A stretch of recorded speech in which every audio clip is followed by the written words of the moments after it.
Hola, ¿qué tal todos? Espero que muy bien y muy atentos, porque en el siguiente video les daremos a conocer sobre la vida y obra del extraordinario pintor Edvard Munch. ¿Alguna vez se han preguntado qué es la pintura? Pues yo creo que sí. Puede ser tal vez una sustancia, una técnica, un procedimiento para pintar. ¿Qué es lo que nos dice Edward?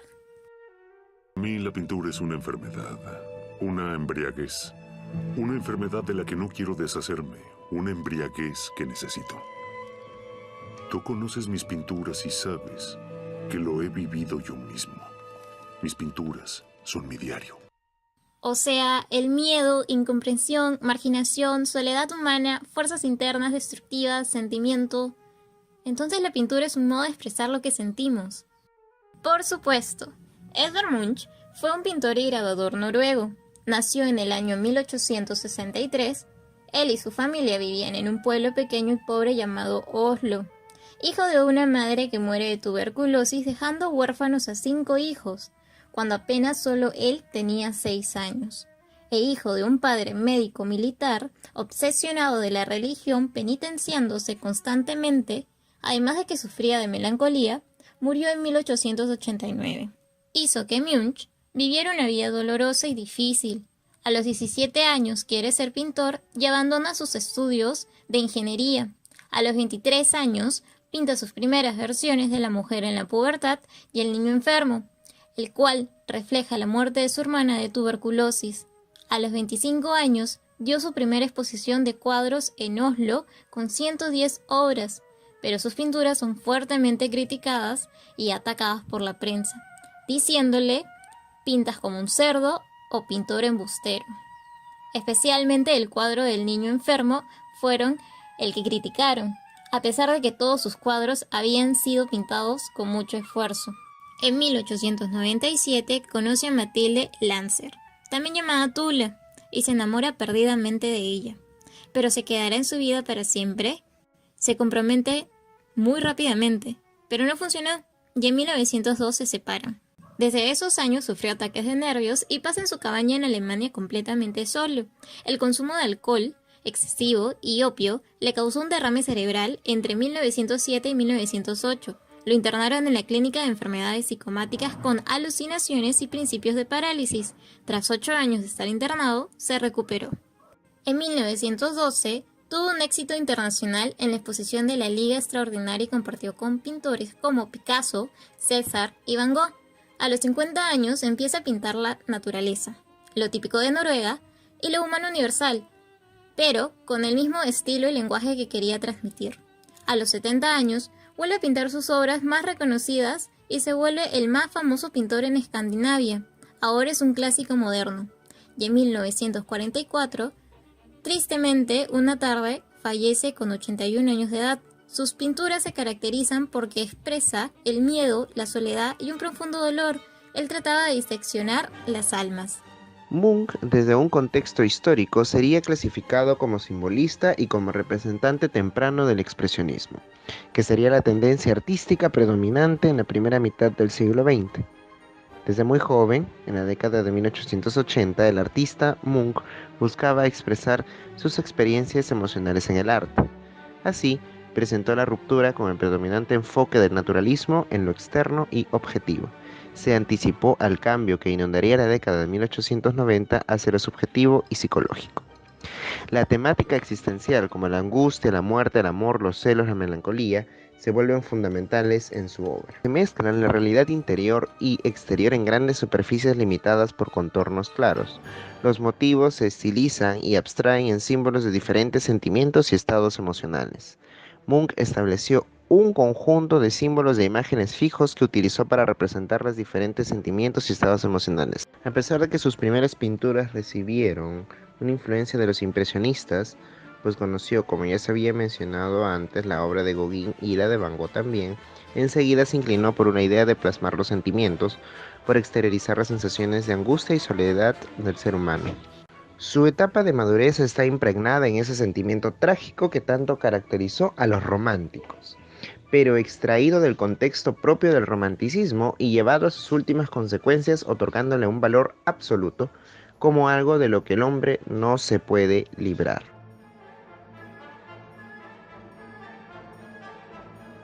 Melancolía 1891. En el cuadro observamos a un individuo en estado pensativo, pero que además consta de todos los aspectos melancólicos. Personaje cabizbajo con la mirada perdida, ensimismado y absorto en pensamientos muy profundos. Está ausente de todo lo que le rodea y reflexionando posiblemente sobre sí mismo, sobre su mundo o simplemente en un estado pesimista por la demoledora verdad sobre la insignificancia del hombre frente al cosmos. Su indumentaria es negra, acentuando la idea de sobriedad y soledad que tanto tuvo que sufrir Munch a lo largo de su vida. El personaje está alejado y aislado del resto de personajes que aparecen a lo lejos en el fondo de la obra. Podemos apreciar en su obra una introspección psicológica. Las personas del paisaje son onduladas con una gran sensación de movimiento mediante su color y pincelada. Usa colores vibrantes. La obra contiene una gran carga simbólica que puede verse reflejada con las pinceladas sinuosas. La forma agitada, como si algo se ocultara detrás, es una proyección del interior del artista. Munch no muestra una proyección óptica de la realidad, sino de su interior, de sus expresiones y sentimientos. El grito, 1893. Debido a su fuerza expresiva, esta obra es considerada precursora del movimiento expresionista. Es el cuadro más famoso de este artista. Munch se inspiró para pintar esta obra una tarde en que pasaba junto a dos amigos por un mirador de la colina Ekeberg, desde donde se podía apreciar el paisaje de Oslo. Escribe Munch en su diario en 1891. Iba por la calle con dos amigos cuando el sol se puso. De repente, el cielo se tornó rojo sangre y percibí un estremecimiento de tristeza, un dolor desgarrador en el pecho. Lenguas de fuego como sangre cubrían el fiordo negro y azulado y la ciudad. Mis amigos siguieron andando y yo me quedé allí, temblando de miedo, y oí que un grito interminable atravesaba la naturaleza. Ansiedad, 1894. En un entorno muy similar al grito, esta obra muestra a tres personajes principales con la cara verduzca, proyectando sensación de ansiedad, desasosiego y depresión. Amor y dolor, 1895. En 3 años realizó 6 obras muy similares, de las cuales esta es una de las últimas.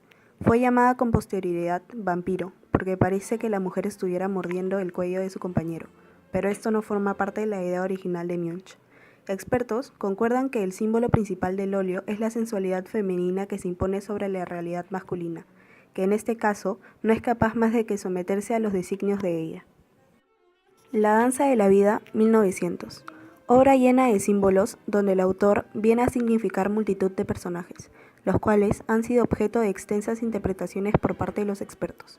Las representaciones más patentes son la transición de la niñez a la vejez, mostrada por las 3 mujeres de izquierda a derecha. La luna sobre los 2 jóvenes centrales manifiesta el carácter pasional del lienzo. La chica de blanco representa la inocencia, mira al futuro, hacia la derecha, con gesto ilusionado.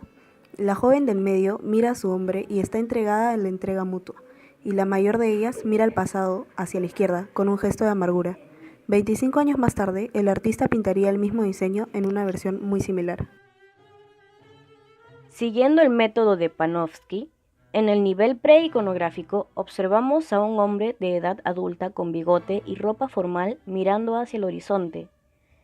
Se puede observar que está en un puente o un balcón, puesto que debajo y a lo lejos se ve la ciudad y los cerros que adornan el fondo. En el nivel iconográfico, podemos mencionar que el cuadro de la portada corresponde a un retrato de Nietzsche, pintado por Edvard Munch en 1906, y que se encuentra en el Museo Munch en Oslo, Noruega. Este cuadro de Nietzsche fue solicitado a Munch por Ernest Thiel, banquero sueco, hombre de negocios y promotor de las artes. Encontramos también el uso del color extremo que adquiere carácter simbólico y el uso de la perspectiva. En el nivel iconológico, cabe mencionar que Munch fue un devoto admirador de Nietzsche, y éste lo consideraba como el artista que mejor interpretaba el espíritu y las ideas del filósofo. No queda claro si Munch conoció personalmente a Nietzsche, pero sí conoció y estudió su obra. En Nietzsche, Munch descubrió un parentesco espiritual, ya que ambos sufrían de soledad, falta de reconocimiento y un miedo a la locura. La obra de Nietzsche coincidía perfectamente con el temperamento e intereses artísticos de Munch. El beso.